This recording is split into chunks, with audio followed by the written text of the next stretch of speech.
We can get started whenever you're ready. Sure, let's do it. Okay. So Tori, Max, and Jack are the three. There we go. I see all of you, 3 participants. So thanks for joining on your snow day. I figure this is probably not exactly what you had planned or had in mind, but I appreciate you making the time. So my name is Ashley Graham. I work for Merrill Lynch with Bank of America.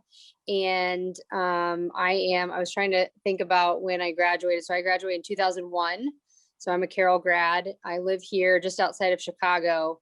So I know that you all signed up to hear. I'm in finance. So I thought I'd just give you a little bit about what I do and then what brought me to where I'm at. And then, interactive, we can open up. I'd like to hear about you and what you're interested in and maybe what questions you have. Does that sound okay? Okay, good deal. So again, my name is Ashley Graham. I work at Merrill and Bank of America. I'm a division client relationship manager, which is just a long way of saying I help run strategy for client service. So Bank of America, as you know, is a financial institution, and I work on the brokerage side where we do the investment. So it's wealth management. I sit here in Chicago and I cover about 14 states. So we have around 4,000 employees that are directly in my territory. And I have 40 individuals that directly report to me, which is way too many. And then they all have individuals that report to them, but we're really responsible for all the service of clients' accounts and anything that they need to help make their financial lives easier. When I was in high school, I will say I knew nothing about investments, nothing about finance. I don't think my family, we didn't have a lot of money. My parents worked really hard to be able to send me to Carroll. So I understood that, but I don't think there was extra money for investing or anything that I do today. So it's not something that at your age I was even really familiar with. But I really love my job. Really, it's all about the people. And that's what I love. Every day I get to work with really great people and I get to help problem solve and try to assist to make people's lives a little bit easier. And, one of the things that I think we do get to help them with is in terms of their finances is how they can help others in the community. And I think that's something that I got from my time at Carroll, or how they can help make sure that their finances are in order to be able to pay for things for their kids and maybe not have to work as many jobs or as hard as my parents did. But I do still think the hard work comes into play. And my husband's sneaking in on me. This is the work from home. You just have people barging in on you all the time. But I think hard work comes into play, and that's something I also learned at Carroll. So, I worked really hard for my studies, and I think that has actually carried me a long way to where I am today. And so a little bit about me from the time at Carroll. So I was at Carroll, I was a cheerleader and I played softball. I was in honor society, and I think I was in Spanish club, maybe a couple other clubs. I'm not exactly sure what all. I can't remember all of them, but I was pretty socially involved and liked to participate in things. I graduated and I ended up going to Xavier University in Cincinnati. My family, obviously lived in Dayton, very close, and a lot of friends went to UD, but I ventured out and went to Cincinnati. I was able to live there, but it was nice to be able to be not far from home so I could still see my family. And I had a great education there and continued to work hard. And I think one of the things that prepared me the most from Carroll was really a lot of my English classes. I'm so grateful for all of the, and I don't know that was my favorite subject while I was there, but I think the writing skills that Carroll taught me really is what carried me through college and helped me to feel well prepared, and even into the business world today. So I would continue to, even if they're not your favorite subjects, definitely pay attention, do your homework in English class, because it's really been important. And business writing and business communication all stems from those subjects. So so that's kind of where that's what helped me at Xavier. I also had to worked in high school and I worked in college to help pay for, all the expenses that we have. But I think that if you are lucky enough to not have to do that, then take advantage of that by getting involved in other things.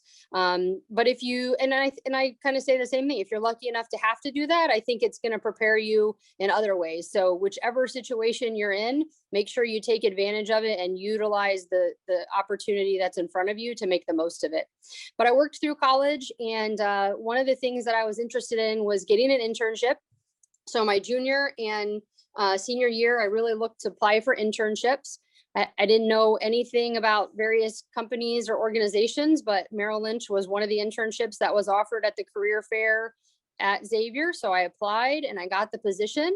I worked there, and I also worked at a nonprofit. I got an internship with a nonprofit that I really enjoyed, the Leukemia and Lymphoma Society. So I worked at both of those, and I decided finance wasn't for me, that I wanted to go and be able to help people. And I didn't feel like I saw that in the financial world as much as I saw in the nonprofit world. So after I graduated from college, I worked at the March of Dimes, which helps with premature babies. And they actually were the first to invent the polio vaccine, which is kind of neat today with all the vaccine information that you're hearing. The March of Dimes is one of the only, and I think it might be the only, maybe not now, but it was the only nonprofit that actually met its mission. So when it started, it wanted to be able to cure polio, and they got the vaccine and almost eradicated polio. There still is some polio in the world today, but very, very little, thanks to kind of all the efforts that they put underway. So I was really proud of that and worked for them to help fundraise and do kind of event coordination. And again, I think the communication skills were kind of what carried me through there. But so I worked there, but I kept my contacts at my internship, and I just, I had built some good relationships there. And a couple people called and said, "Hey, we've got this position. We really want you to apply." And I was like, I don't know. I didn't know that finance is for me. They're like, I really think you would be good at it. There'd be a lot of opportunity. They're looking for someone that will go into leadership. And, from what I understand, it seems like you would have those skill sets. So I interviewed and I didn't get the job. And I was like, man, they encouraged me to interview and now I don't even get the job. So I was a little discouraged, but I had a good job, and I was, able to support myself. And so then it came around, someone else called me back and they're like, "Hey, we got another position. We think you should apply." I'm like, I already went through this. Like, do I really want to do this? But, I didn't want to burn any bridges. And I was, if they really thought this might be something, I thought I would explore it. And I got the job, and I was pretty excited because at that time it was more money, and that was really helpful so that I could be able to live a little bit better lifestyle right out of college. And it was more money, and it was also, there was somebody really great that hired me. I thought he seemed like a really nice man. He was interested in helping to mentor me. And so I went and started my job. And the first day I started, there was what's called an audit, which this one was an internal audit, which I guess I didn't know, but that was a really big deal. So we got audited. I'm like, first day on the job, they're telling me to get all these files. I'm running around. I have no idea what I'm doing. I'm just trying to help out where I can. But it doesn't sound like it's going well. So as the week is my first week, I'm like, man, whatever is happening, because I don't really know, it sounds bad. So we failed the audit. So my first week, we failed the audit, which once you're in the corporate world, if you understand, once you'll see what that means, it is not good. And at that time, basically, whoever was essentially held responsible was getting fired. So the person that got fired was the nice man that hired me, that was going to mentor me. So my first week, we have the audit, fail it, and then he gets fired. And I'm like, oh my gosh, this is I moved for what's going to happen to me? I don't even know who I'm going to work for. So the next week, and this would never happen now, I don't even know how this was possible, but the next week, the group that I'm working for, the person that got fired, who he reported to, he got promoted. So then all of a sudden, and he got promoted with our whole group. So now I had responsibility for one thing. Now I have responsibility for all these other people that I didn't even know what I was doing. So I guess the key and the reason I'm sharing this story is you just got to be flexible. You got to roll with things sometimes. You got to be able to just kind of adapt and jump in there and just I think the only way that I survived is I was willing to do whatever they needed. I mean, I didn't even know what I was doing, but whatever they needed, I was always asking to help. And it turned out all right, because now I am like, what is it now? 16 years later, I'm at the same company. And, it was a wild beginning, but I think, like what I said, the connections with people is really what made it. And I built those connections as I was going along and communicating. And now I think that is what has served me. I feel like I am a servant leader. That's something I got from Carol too. I am a leader of, essentially 4,000 people, which I have 40 that I really speak to, every day. But my whole philosophy in leadership is how I can serve them and what I can help them so that they can be better and they can make other people better. So that's kind of my career. I lived and worked in Cincinnati. I was and it was called an administrative manager. So I did a lot of compliance stuff, worked for some great people. I had a few different bosses because they would, at every so often, one of them may get promoted and someone else would come. And then I met my now husband in Cincinnati, and kind of like I was saying, kind of roll with it. We started dating, and 9 months in, he got relocated to Texas. And I decided, I had a house, I had a good job, my family was in Ohio, and I'm like, well, I really like you, but you're going to have fun in Texas and I'm going to have fun here, and we'll see how it goes. So we dated long distance for a while, but finally got pretty serious. And I was interested in maybe looking at a position in Dallas. I knew I loved my job, but I was open to see if there was something there. And there was a position that was not the exact one that I have now, but not the exact one I had at the time, but something a little similar. So I interviewed for it. It was the toughest interview I've had. It was 12 people on one. Their whole team interviewed. I sat down to interview, and the person that was sitting next to me got up and moved so that no one was sitting by me. So it was a little awkward. And when I got done, my husband said, well, how did it go? I'm like, I don't know. They either liked me or they didn't, right? I gave it my best shot. And it worked out. I got the position. So I relocated to Texas with the company. We had our first child in Texas. We were loving it. And then my husband got a really great opportunity to be relocated to outside of DC. I told him, good luck. I don't know how we're going to do long distance once we're married and have a kid. That's going to be a little difficult. But I was open. It was a really good opportunity for him.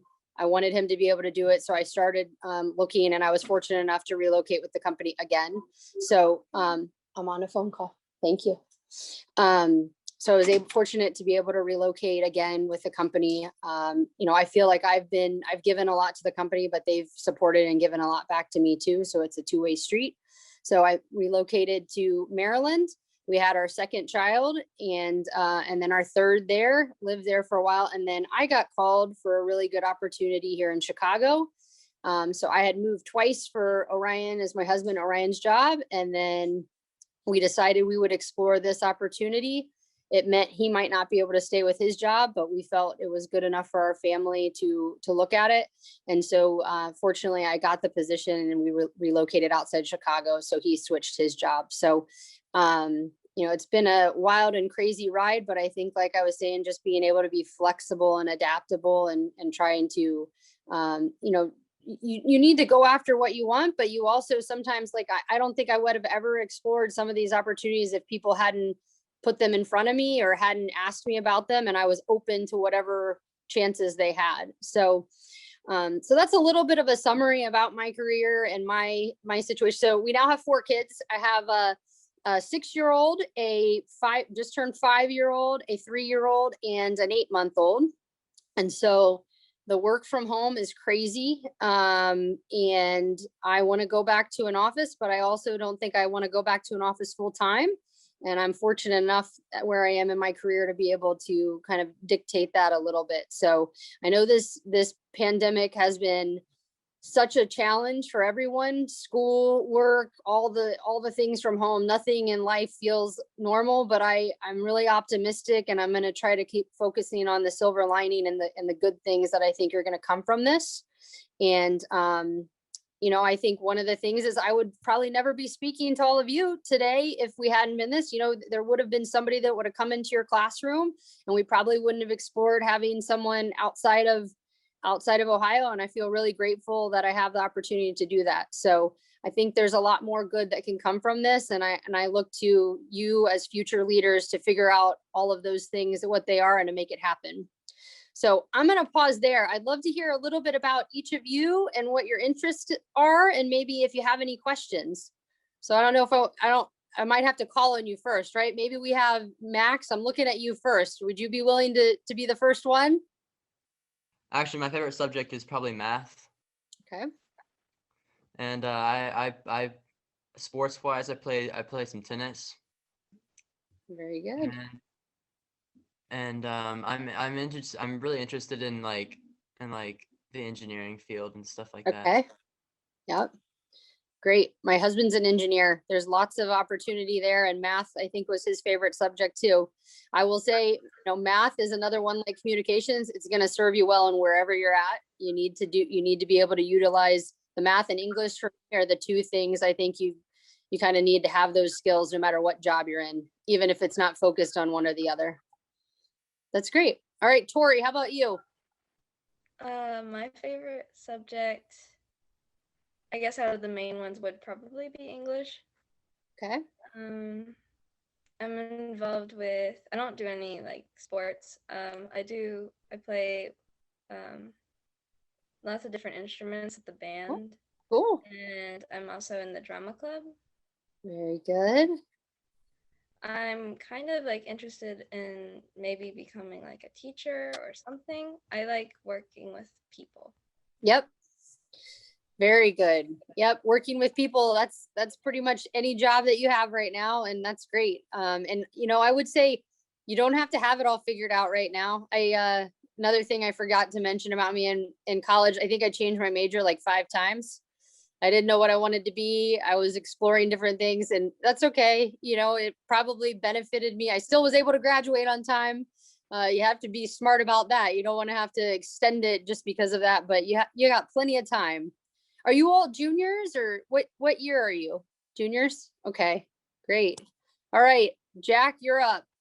I'd say my favorite subject is probably math, like Max, and I also play tennis with Max too. Fun. And the field I want to go in, maybe something financial, or I was also thinking like science related. Okay, very good. That's awesome. All right, help me tell me who your favorite teacher is too. I want to hear if there's any. I'm sure there's still plenty of teachers. My dad went to Carroll, and all my aunts and uncles too, so I had a lot of the teachers that they had. So I'm hoping that maybe there's still some teachers that I had that one of you has. I'd say my favorite teacher is Mr. Ramsey. He's okay. A teacher. Yeah. Yep. I think Mr. Ramsey might have played basketball when I was there. He did. So you might have me, but I recognize before you, but you probably yeah. All right, Max, Tori, favorite teachers. We won't tell them. I'd agree. I like Mr. Ramsey. Yeah. I don't really have a favorite teacher. Yeah. They're all so great. Well, what questions, anything that I mentioned that you want to know more about, or any questions that I can help answer? What would you say is the best part of your job and your least favorite part of your job? Yeah, that's a good question. My partner, I have 2 partners at work, and one of them is retiring after 41 years with the company, which is kind of crazy. But, I think when I started, I said I would be lucky if I made it 5 years, and now I'm after 15. So it really does go fast. But we joke that the best part of our job is the people, but that's also the worst part. It'd be a great business if it weren't for the people. So, sometimes I think the best part of my job is getting to know people and connecting with them and hearing their story and just hearing their perspective when I'm trying to help someone or solve a problem. I love being able to hear kind of different viewpoints on that and considering all the sides. And then, as a leader, I do need to make the decision. So I like being able to have the ownership of making that decision. The most difficult part though, is sometimes the difficult situations that you're in. And sometimes you can't always help someone the way that they want, or they're frustrated or upset about a situation. And then, you know, that can be really challenging because they can be upset about it, but you also, you own that decision. So a lot of times I'll say my best decisions are when everybody's a little unhappy, because that means, you know, it probably wasn't one-sided. I probably made people compromise on all sides and everybody was a little unhappy, but that's usually the best decisions that I've probably made. So I also love getting to do different things every day. You know, some people, I'm a routine person, but I like that there's always things changing. I think that can be in most jobs, as long as, you know, depending on what you do, but there are some positions that you're kind of doing routine things over and over, and some people really like that. I like having different, every day is not the same for me. You know, my schedule's not the same. The situations that arise, their challenges that arise are not the same. So I kind of like that too. And, you know, again, I think that's a little bit what you make it, but you know, that might figuring out where you want to go, it might depend on kind of what type of personality you are. Do you like kind of that routine, those routine interactions, or do you like kind of having different things all the time? Some people wouldn't like that. So I think that might help you too. Trying to think of any crazy stories I've had recently. You know, one thing that I'll say, just being in finance, and I joke, and you guys will probably not appreciate this because you're younger, but I always told my parents, I'm kind of glad we didn't grow up with a lot of money, because I see a lot of fighting that happens with money. There's families that have wealth, and what ends up happening is a lot of times the money becomes a point of contention. So one of the things I've learned, even though I'm in finance, is the world is not all about money, and even times where it is, money isn't going to make you happy. So know that as you're picking your career too. You know, it does help. It affords you different things, but there are ways that you can save and benefit, even if you don't make a lot of money. So, you know, sometimes I see the bad that comes with money, and I tease my parents. I'm like, it's good that you don't have any money to leave us, because if you did, I tell you to spend it all anyways. I tell all the people, like, spend every last dime, make your kids work for whatever they got. So I know that probably doesn't feel good as all of you who would be the benefit of that, but it really is true. The hard work and earning it on your own, there's something to be said about that. And I think I see that a lot every day, pretty much, you know, with these families. But I will also say there's a lot of good situations where the people that have earned or achieved a certain level of wealth, they use it for a lot of good. So those are the situations I really like to focus on. I mean, we have some billion-dollar clients, and they're giving money to various institutions. I mean, probably there's people giving money to Carol so that you all can have a great education because of that. And don't lose sight of that too. When you start making your money, make sure that you go and give back wherever you can, even if it's just a little bit here and there. My husband and I also kind of joke, when we first got married, I was dealing with all the finances, so I was doing all of our donations, and I was like, I need your high school. I have to give money to your high school. And he's like, I went to public high school. You don't donate to public high school. I was like, oh, okay. Well, never mind. I don't know. I didn't know about that. So he's like, I guess you could give to their clubs if you want. I don't know. So, anyways, any questions? I know it's hard to be put on the spot, but there's got to be something one of you wants to know. Any schools? Are you all looking at schools already? Do you know where you're going, or in the process, or is that just starting? I think it just starts junior year, right? My dad went to Xavier, so I'm a big Xavier fan. Good. Basketball game, so go Good. X. Yeah, there we go. We're a house divided here. My husband went to Villanova, so we cheer against each other. And unfortunately, our kids don't know about Xavier. They only seem to know about Villanova. I don't know why that is, but I gotta get them cheering more for X. You know, I'll tell you some of the things that I'll give you one quick story that I just had happen this week, so you'll understand kind of the level when I'm talking about money. So, so we had a situation. So we have advisors, they work with their clients, and we had a situation with one of our very large clients in the state of Michigan, wanted to trade some options, which you'll learn if you're in finance, that those are pretty complex things to do. And they can be really risky, but this person they had a strategy, and the advisor took the order and he didn't do it quite right. So this is one of the things, as we're looking back, he didn't quite do what he was supposed to do there. And he did some calculations, which, Max for math, he was doing the math, trying to figure out how to do it. And it was pretty complicated. And he goes to put in the order, and they put it in. And then the next day, there's somebody who's supposed to check it. Well, he goes and gives it to his partner. His partner puts it in. The next day they check it. The partner says it's all good. But the person who did it had miscalculated it all. So rather than doing, we'll call it $1 million trade, he did a $5 million trade. So that's a really big error and a big mistake, a big oops. But these happen. So I get a call at, unfortunately, after the market had closed, the market was moving. I got a call saying, hey, we've got a $500,000 error, which is a lot of money, more money than I've ever seen. But this is the kind, sometimes it feels like play money, but it's real situations. So kind of get a pit in my stomach. I start reviewing it, going through. I was asking how it was being entered. The person that was going to do the correction, unfortunately, she made an oops. So now we got 2 errors on top of the situation. They send it to the desk where they correct all the errors. The desk is, they're our partners and they help us, but they're probably not our most complex employees. They really just do kind of what you send them. They're going to do it. They don't know a lot they don't have as much knowledge base to question. So they processed it. And if they really would have read through it, or if they would have had a higher level of understanding, they would have known that they needed to question this, but they didn't. And I don't fault them for that. That's not their fault, but there was essentially an error there. So it turns out that the mistake that we thought was going to be around 500,000 was $1.8 million.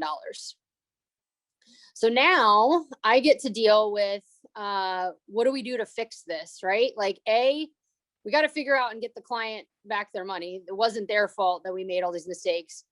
B, we're going to have to recuperate some of that money from the advisor that made the mistake. And he didn't do all of what he's supposed to do. And he's probably going to get some disciplinary. I don't want to fire him though. He's a really good advisor and everybody makes mistakes. And now C, I'm probably going to have to be looked at. I've got compliance, risk, everyone looking at it. And when you have an error of that size, a lot of times it's something that it has to be financially reported. So our company will probably have to report this, and it'll be in some type of media and probably in our annual report. So this is a real situation I had last week. It's the biggest error of my career. And I'm working through it, and there's a lot of tension. And I'm just sharing this for you, that one of the things that I think, as I'm looking back at lessons learned, everybody's going to make mistakes. We certainly have those situations, but I don't want people making mistakes on big ones. And I want people doing the right thing the whole time. If this individual had done what he knew he was supposed to do, and we've taught him to do, we wouldn't have been in this situation.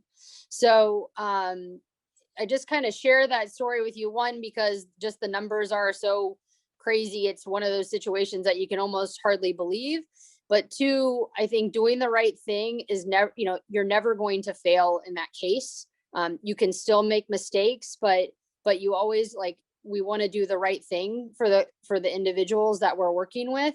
And in fixing this, we will do the right thing, right? We have to help that individual client. That's not fair for them that we made a mistake that they would be impacted by. But I think the big lesson is, really, you always got to do the right thing, and you always have to have communication. And that is what I will that's what I want to implore with you, is just your communication, being able to connect with people, being able to build those relationships. That will take you far in whatever major you pick, whatever school you pick, whatever career you pick.